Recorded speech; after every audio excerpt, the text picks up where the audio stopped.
Hello दोस्तों, नमस्कार। आपका स्वागत करती हूँ डीएनपी इंडिया में। इस वक्त की 10 बड़ी खबरों से हम आपको रूबरू कराएंगे। तो आइए शुरुआत करते हैं खबरों का सिलसिला। कोरोना वायरस का महासंकट देश में हर दिन के साथ बढ़ता जा रहा है। देश के बड़े बड़े शहरों में स्वास्थ्य व्यवस्था चरमरा गई है और मरीजों को बेड के लिए भटकना पड़ रहा है। वहीं भारत में कोरोना वायरस के नए मामलों ने हर रिकॉर्ड तोड़ दिया है।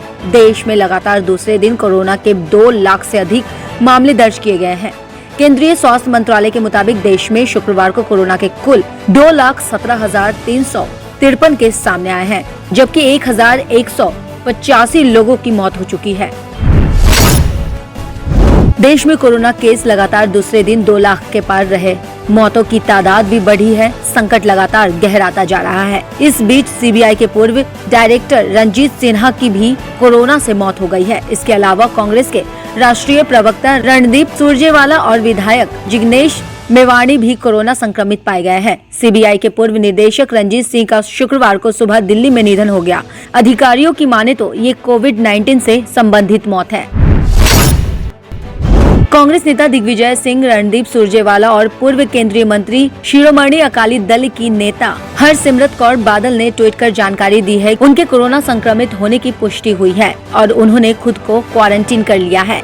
साथ ही संक्रमण की चपेट में आए इन नेताओं ने हाल के दिनों में संपर्क में आए लोगों से तुरंत आइसोलेशन की अपील की और कहा कि वो जल्द से जल्द अपना कोविड टेस्ट करवा ले।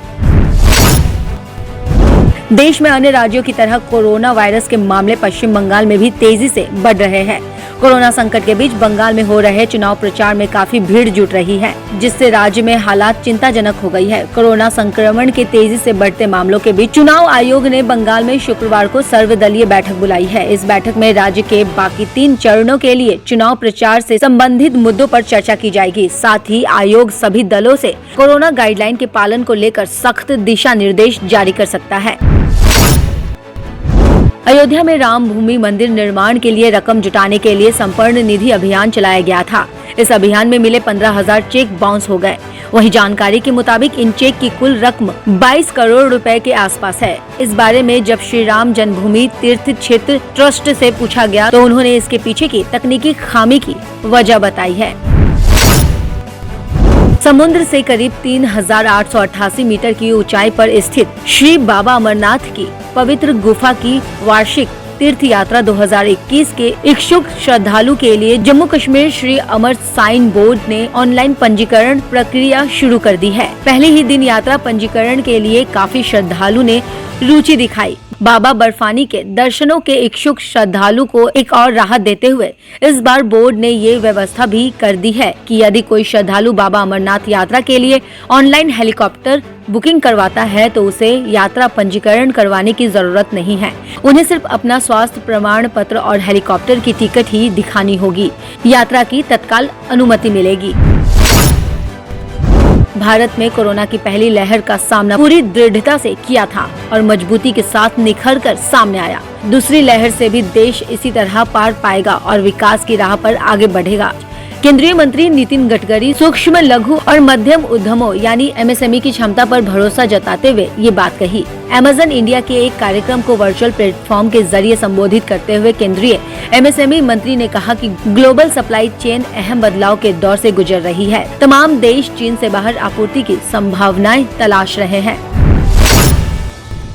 भारतीय रिजर्व बैंक यानी आरबीआई ने दूसरे नियामकीय समीक्षा प्राधिकरण यानी आरआरए 2.0 का गठन किया। इसका मकसद नियमनों को सुसंगत बनाना और नियामक इकाइयों के अनुपालन का बोझ हटाना है। केंद्रीय बैंक ने बयान में कहा है कि रिजर्व बैंक के deputy governor M Rajeshwar Rao RRA आरआरए 2.0 का प्रमुख नियुक्त किया गया है। बांग्लादेश ने केंद्रीय गृह मंत्री अमित शाह के एक बयान पर कड़ी आपत्ति जताई है। केंद्रीय गृह मंत्री अमित शाह ने कहा था कि बांग्लादेश के गरीब लोग भारत इसलिए आते हैं क्योंकि उनके देश में पर्याप्त खाना नहीं है। अब इसी बयान पर बांग्लादेश के विदेश मंत्री AK अब्दुल्ला मोमेन ने प्रतिक्रिया दी है। बांग्लादेश के विदेश मंत्री मोमेन ने कहा है कि गृह मंत्री अमित शाह की बांग्लादेश के बारे में जानकारी सीमित है। उन्होंने कहा है कि जब बांग्लादेश और भारत के रिश्ते इतने गहरे हैं, ऐसे में इस तरह के बयान बिल्कुल भी स्वीकार नहीं है। इस तरह के बयान से गलतफहमियां होती हैं। देश में कोरोना के प्रतिदिन मामलों का आंकड़ा खतरनाक रफ्तार के साथ 2 लाख के आंकड़े को पार कर चुका है। हर रोज 1 से अधिक मौत सामने आ रही हैं। ऐसे में ही कई राज्यों से वैक्सीन की कमी पड़ जाने की खबरें भी आ रही हैं। इसी बीच भारत सरकार ने रूस की स्पुतनिक वी कोरोना वैक्सीन को अप्रूवल दे दिया है, जिसके बाद रूस की इस वैक्सीन का भारत आने का रास्ता खुल गया है, जिस पर सबकी नजरें टिकी हुई हैं कि ये वैक्सीन कब तक भारत आएगी। खबरों की और भी जानकारी के लिए देखते रहिए DNP इंडिया। नमस्कार।